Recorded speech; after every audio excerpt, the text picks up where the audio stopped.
Rosalie, ano ang mangyayari sa reklamong impeachment kung wala si House Secretary General Attorney Sheloy Garafil?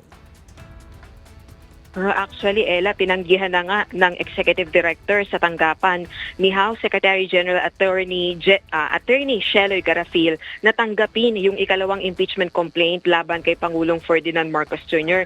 Ito ay kahit naninindigan si Attorney Nery Colmenares, Bayan Muna Party List Chairman at kabilang sa mga progressive at civil society groups na complainant sa impeachment complaint na batay sa panuntunan ng Kamara ay kailangan itong i-receive ng Office of the Secretary General. Kinokonsidera pa rin naman ng grupo na filed na yung kanilang reklamong impeachment. Kasalukuyang wala sa Pilipinas at nasa Taipei si Attorney Garafil para tumanggap ng pagkilala mula sa pamahalaan ng Republic of China, Taiwan. Ang Makabayan Bloc lawmakers naman yung nag-endorso ng reklamo. Betrayal of public trust o pagtataksil sa tiwala ng publiko yung batayan ng kanilang impeachment complaint at ine-endorso nga ito ng Makabayan Bloc lawmakers. Puso dito ng pag-institutionalize umano ng presidente ng isang pork barrel system ng alokasyon sa pamamagitan ng BBM parametric formula. Nagresulta umano ito sa matinding misallocation ng pondo kung saan hinugot yung umano'y kickbacks at commitments para sa mga piling opisyal. Pag-abuso sa discretionary power sa unprogrammed appropriations na nagpalobo sa 213.8 billion pesos na halaga ng standby funds para sustentuhan yung corruption scheme at direktang pagkasangkot umano sa kickback schemes.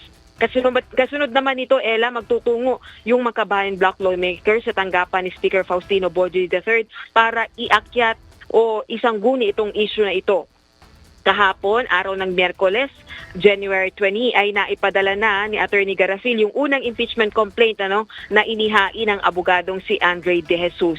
Sa Lunes, January 26, yung balik sesyon ng Kongreso at inaasahang matatalakay sa plenaryo ng Kamara yung inihaing unang impeachment complaint. Pero wala pang katiyakan kung maisasama pa itong ikalawang reklamong impeachment sa order of business sa araw ng Lunes. Pagkasi na i-refer na yung impeachment complaint sa House Committee on Justice ay deemed initiated na o ibig sabihin nagsimula na yung impeachment proceeding, wala nang ibang pwedeng impeachment complaint na pwedeng maihain laban sa Pangulo. Balik sa iyo, Ella. Alright, maraming salamat, Rosalie Coz.